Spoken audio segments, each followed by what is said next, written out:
Nice to be here. I'm Paul Willis. I'm the Global Head of Aviation for EC Harris.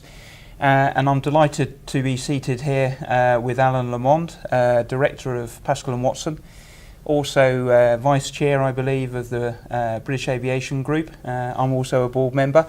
So it's good to have you here, Alan. You're a seasoned professional in the aviation industry. I'd like to just ask you a few questions, particularly to pull out some of the themes from this conference.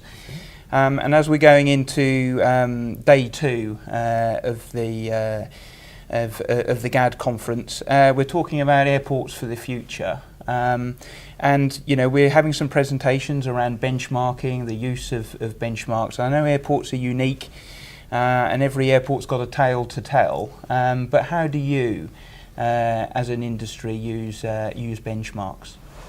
I mean, I think this whole benchmarking question is fascinating, and it's part of the reason why conferences such as GAD have become as important and as dramatic as they have become, because, as you say, each airport is different. They all have unique characteristics. They all have unique characteristics about their passenger type, their airline mix, their site geography. Everything about every airport is different, and yet they're all desperately keen to learn from each other. As an architect involved in designing airports in many different parts of the world, I really love the opportunity to be able to spot things from one arena that can apply somewhere else. But we've done quite a lot of extensive benchmarking, trying to look at the basic characteristics of big airports, trying to see how do they hang together. And we find massive discrepancies.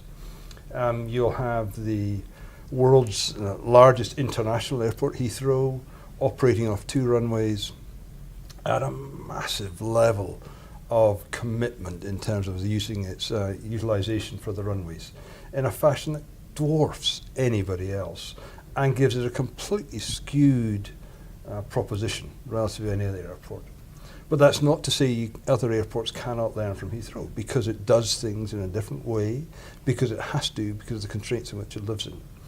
And therefore this whole notion of how you share that intelligence and the understanding of that becomes the real raison d'etre of a whole range of aviation airport specialists.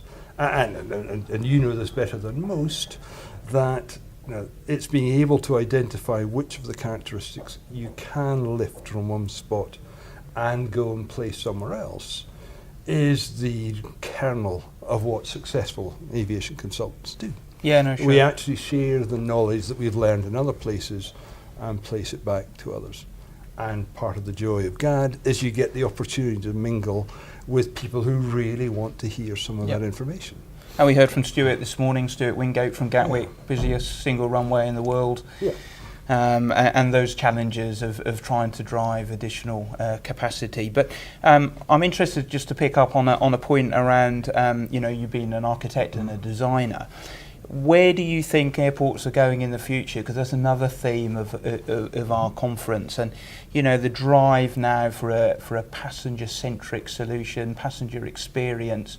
How do you think that's going to evolve over the next 5, 10, 15 years? I mean, I think it absolutely is the issue of the age, is the passenger experience, in terms of what we do as designers, as professionals in the aviation market.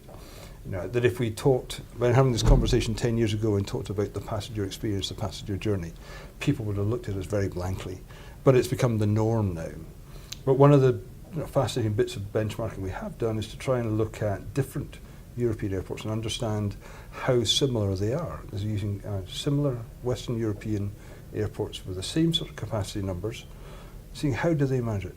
And they're all different, but there are some threads that go around that mean you can identify the trends that are there.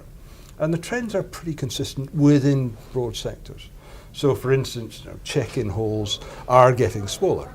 Now, there's no need for the amount of space that we needed 10 years ago. We heard an interesting stat yesterday from EasyJet, 80% of their passengers are checking in online. And you would never have known that 10 years ago. People would have laughed 10 years ago we were beginning to talk about it. We didn't believe it would have got to that percentage, but we kind of saw it coming. But that 80% is not what's happening in airports in, say, the Middle East. There's a very different fleet mix, so it's very different there. So you have to be able to respond to the different characteristics in different areas. And in terms of where the airports of the future are going, cost is the key driver in everything now. I mean, it's about getting something the that's most close to my efficient, heart, being E.C. Harris. being the most efficient proposition you can get to enable the airport to be able to offer its primary customers, the airlines, the best value for money in terms of their proposition.